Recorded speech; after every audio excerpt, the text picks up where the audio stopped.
5 hertz. I'm going to increase it.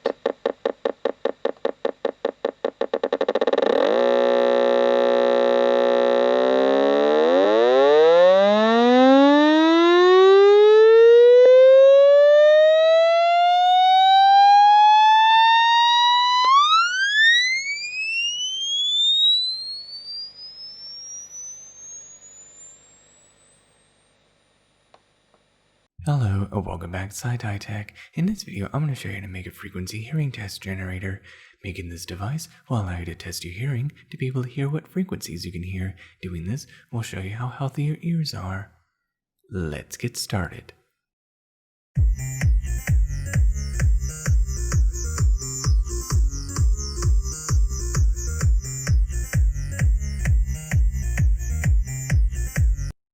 And these are the items that you're going to need to make for this project. The items you're going to need is a 9-volt battery, a 9-volt battery clip, an audio jack, a push-button lock switch, and 2 slide switches. You're also going to need a Perfboard, and you're also going to need this pulse generator with a PWM frequency of 1 Hz to 150 kHz.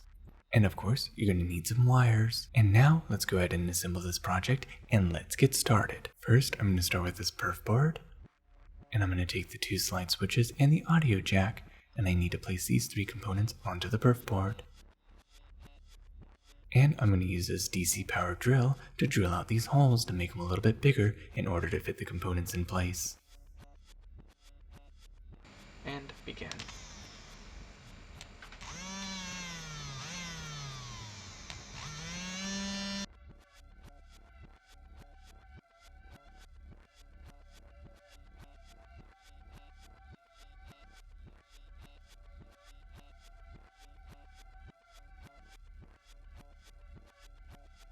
Cut off some of the excess Perfboard.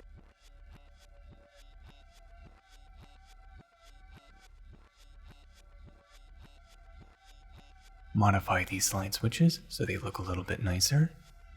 And place them into the holes, and there, they perfectly fit.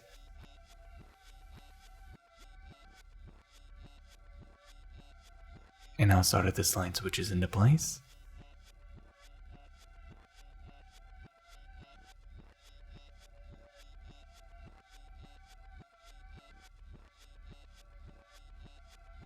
And there we go, it should look just like this.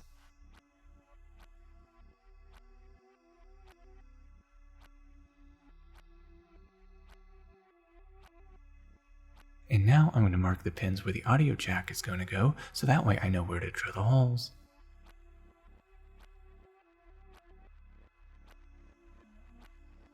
There we go, just like this. And now drill out the holes.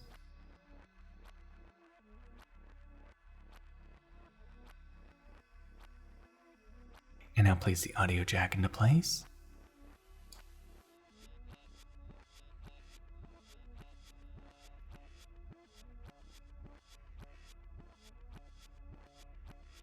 And now solder it into place.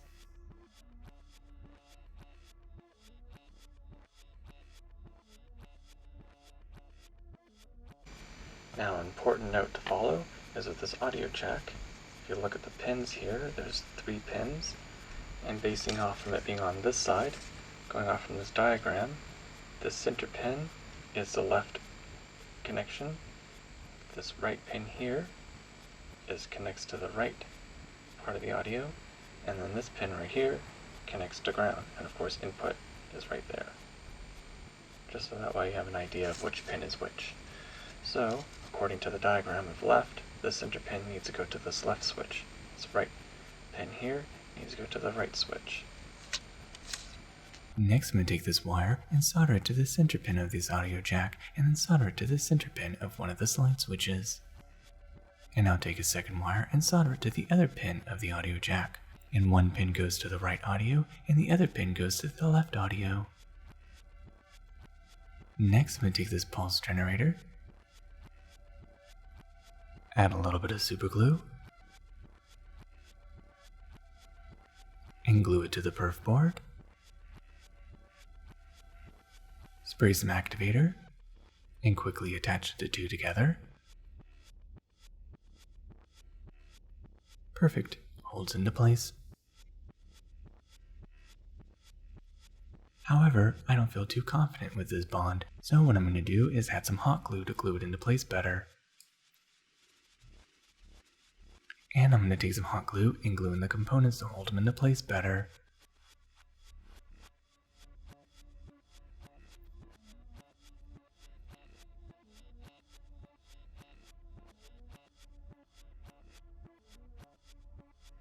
And there we go, everything is now glued into place. And there, everything is nice and solid. Next, I'm going to take these two wires and solder it to each of the PWM signal, and then solder it independently to each slide switch, so that way I have a left channel and a right channel.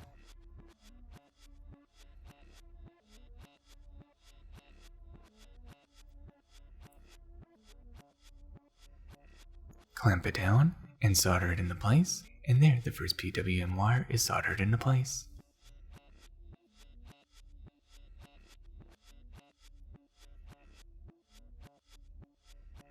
Bend the wire over to the slide switch. Solder bridge it together. And there, the first slide switch is connected to the first PWM. And I repeat the same process with the second PWM. And there, the two slide switches are now soldered to the PWM. Next, I'm going to take this negative wire and solder it to the ground of the audio jack, and then solder it to the ground of the pulse generator.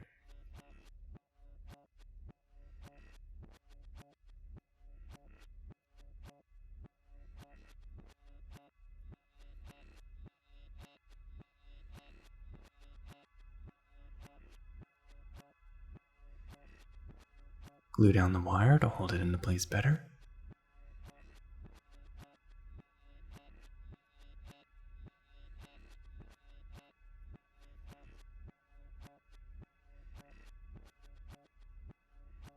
Solder it into place.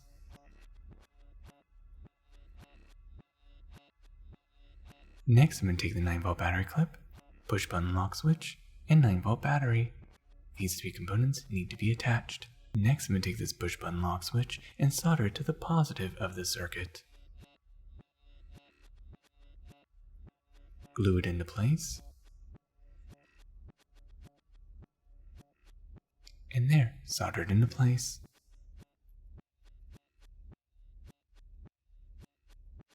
And now solder tin the second pin of the push button lock switch. And now solder the positive of the 9-volt battery clip to the push button lock switch. And now solder the negative wire to the negative input of the circuit. Solder it into place. And there, the circuit is now complete. Add a little bit more glue to the switch to make sure it stays in place better, and to keep the exposed leads insulated.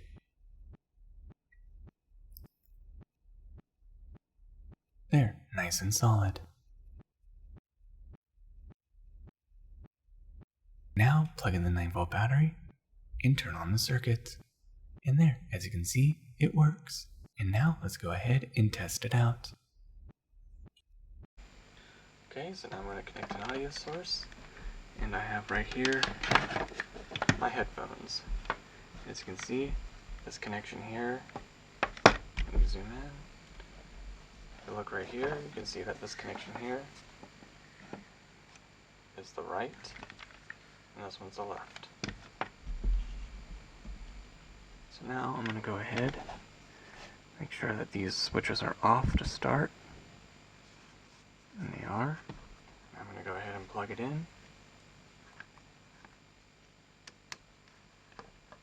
And now, let's hear the frequency. You can hear it here, which is the right, and this is the left. It works.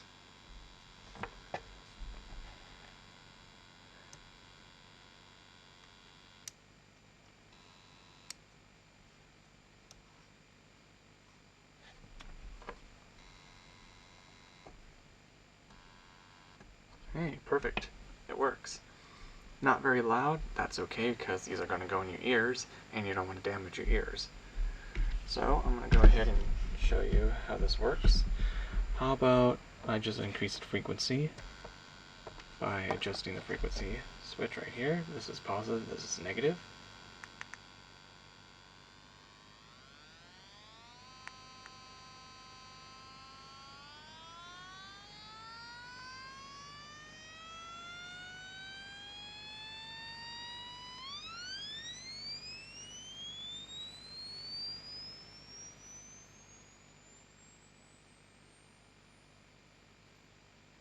And beyond human hearing, 20 kilohertz, beyond the frequency range that an average human can hear. Although I think I can't hear it because of my age. See, so you're going to hear audio here, which is left, audio here, which is right. I'm just going to take these and put it up to the microphone.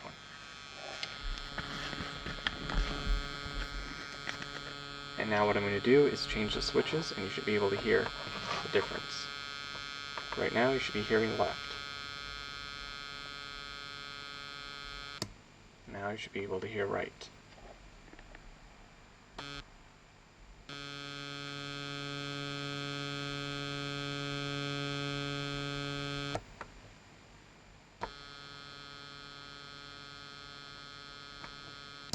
Now, let's go ahead and test out this device with using this little amplifier.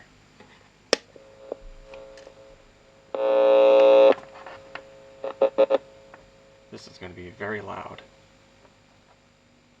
So I'm just going to go ahead. But since this is an amplifier and it's going to be mono, it doesn't really matter which switch I turn on.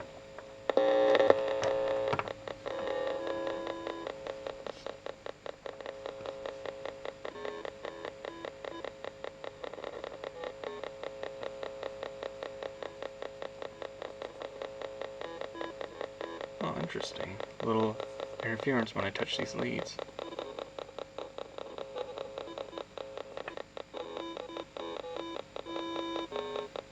I made a musical instrument by mistake. How interesting.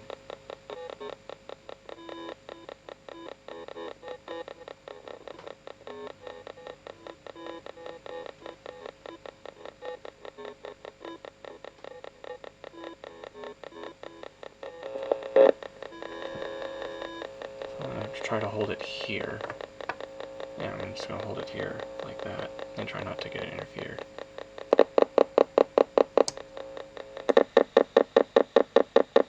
There we go. And now let's change the frequency. Increase the frequency.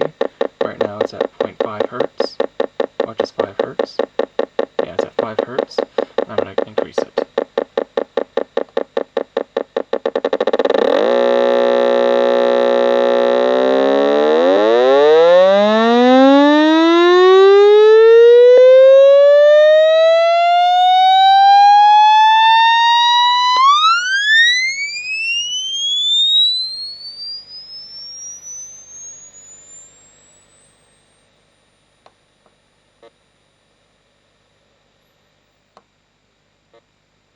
Now, I'm not able to hear this, but those of you who are younger viewers might be able to hear it.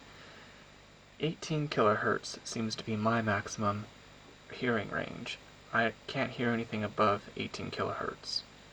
But those of you who are younger than me, or those of you who don't have damaged ears, or at least younger than me, should be able to hear this. I can't. If I decrease it just a little bit, I'll be able to hear it at 17.2.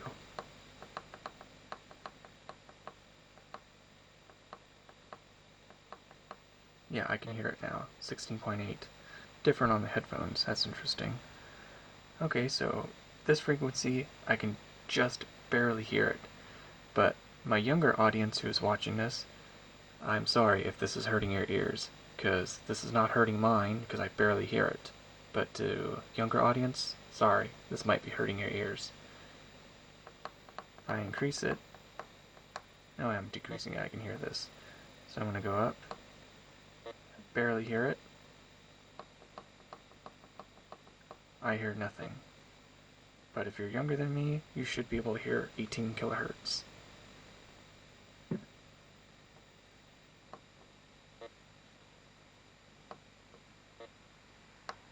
And I think the maximum range Okay, as you can see, this can go up to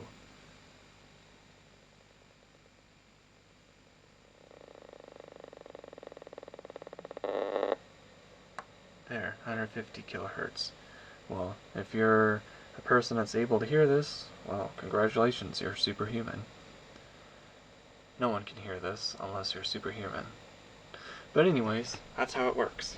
And there you have it. Now you know how to make your very own frequency hearing test generator with using a few simple components.